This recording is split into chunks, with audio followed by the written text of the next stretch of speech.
to the Unfiltered Tagalog Wrestling Podcast. Every week, this is the MTG Show Podcast. So, bago tayo mag-umpisa, gusto ko muna sanang sabihin na ang ating podcast ay napapakinggan sa Spotify, sa Anchor FM, and then sa Apple at sa Google Podcasts. Yun na. yun lang yung inaabot na to. Kahit saan podcast man yan, pakinggan nyo lang. Ewan ko saan pa tayo aabutin na to. So today, we are going to talk about the current WWE United States Champion, Apollo Crews. So in my perspective, ano ba ang nag-udyok sa kanila to push Apollo Crews? So in my opinion, since after WrestleMania, tagal lang gusto nila i-push to si Crews to their main event spot. And based naman sa kanya naging accomplishments since maging part ng main roster, di pa ako nakakita ng kahit isang reason kung bakit dapat siya push sa kanyang spot ngayon.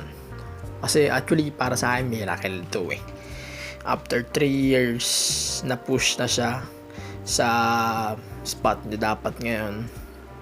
Supposed to be dapat niya 2016 after nung kanyang promotion dapat napupush na yan Hindi yung iibakin nyo lang sa backstage kaya daming umalis sa WWE. Kaya ganyan, wala naman tayo magagawa kundi manahimik kasi hindi naman natin pwedeng hindi natin pwedeng i-judge ang isang pangyayari na hindi natin napapanood ng live or ng kahit hindi live, basta yun. So today, Apollo Crews is the current WWE United States Champion niya, and he defeated Andrade to win his first title ever in the WWE.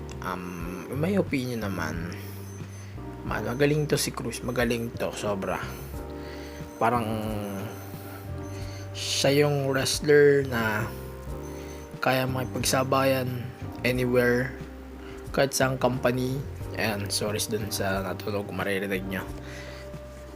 Si Crews parang siya kaya niya makipagsabayan sa kahit saang kumpanya, kahit AEW, kaya niya sabayan to.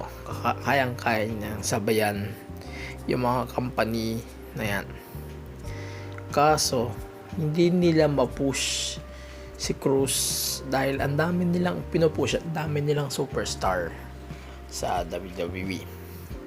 And I hate to tell this, but ngayon lang nila naisip to, man. Kahit si Titus O'Neil, dapat binibigyan din nila ng gantong push. For real. Real talk. Gusto ko siguro gusto ko talaga makita na maging champion si Titus ulit. And siguro nga dapat akong magsaya siguro pagka nangyari yun. Ako ang isa sa mga pwedeng magsaya if mangyayari nga yun, o sa mga magsasaya if mangyayari yun. Okay, so balik tayo sa sequence.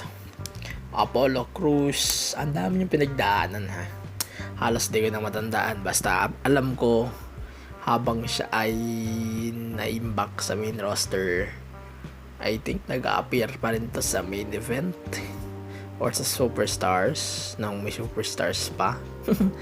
So parang ganun parang ang layo ng shift.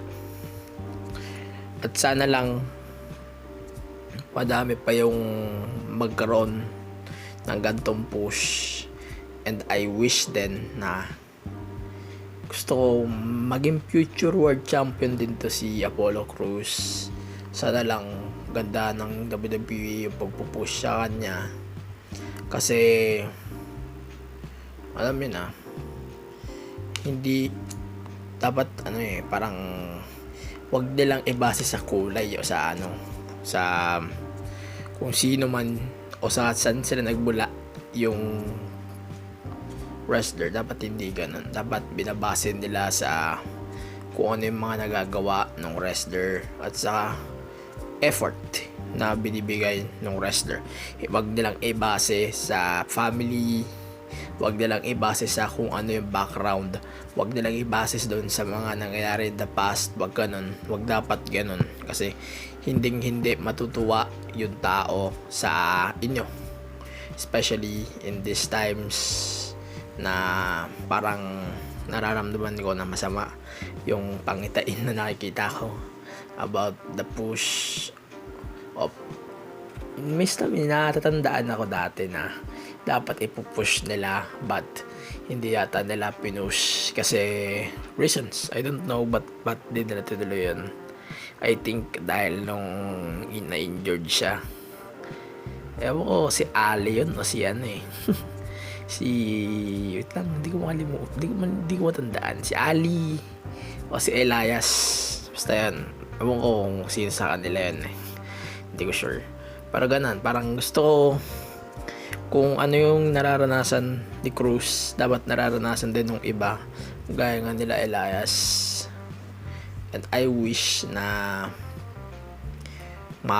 maging mahaba tong reign ni Apollo Cruz. Apollo Cruz is a member of Titus Worldwide with Dana Brooke and Titus O'Neil, tsaka si sino nga ba to? Akira Tozawa. Tangay ng Titus Worldwide to. Sayang talaga. Wala talaga ako masabi sa sayang lang na hindi sila na prioritize ng mabuti. Sayang lang din na hindi sila nabibigyan ng spot na patunayan kung ano yung kaya nilang gawin. Instead, patuloy silang binabury sa roster. So also ipipredict ko na din kung sino yung mananalo sa sa interim NXT Cruiserweight Championship match between Drake Maverick and tsaka si Fantasma. Parang naisip ko kasi si si Drake Maverick kasi mananalo. Parang OG kasi to si si Drake Si Fantasma pwede pa siyang ma-push in the future. Pwede pa niyang ma-build yung character niya in the WWE. Parang gusto ko i-build pa nila si Fantasma sa WWE. And sana lang wag alisin yung napakahaba niyang pangalan if ma-promote na siya sa main roster. So, final thoughts on Apollo Cruz. Sana lang magtuloy-tuloy itong push sa kanya tsaka sa mga black man at tsaka women. Wag lang magpo-focus sa isa. Tsaka pero may masamang pangitain talaga ako na baka si Cruz lang push nilang black. Sadly but totoo naman, pag na-push nila si Bobby Lashley for Backlash, siguro maraming magdidiwang panigurado. Kasama ako since tagal na rin ni Lashley na hindi nakakahawak ng WWE title. I don't know if first time niya first time niya. Ang huli niya nahawakan na title is the ECW title nung bago siya umalis papuntang TNA/Impact Wrestling. So yeah, bago tayo matapos, maraming shoutout sa PHC tsaka sa HXC Wrestling Groups, sa Podcast PH, PPD, tsaka sa lahat ng gusto mo pa shoutout. Hindi ko na kayo mabasa lahat o tangina nyo. So yun, maraming salamat sa sumusubaybay sa podcast. Kung gusto nyo pang lagi updated dito. Follow nyo lang yung podcast sa Spotify, sa Anchor, sa Apple Pod, sa Google Pod. Yun lang. Tsaka i-like nyo na rin yung page ng podcast, The MTG Show Podcast, IG, The MTG Show Pod. Yeah. Stay safe, everybody.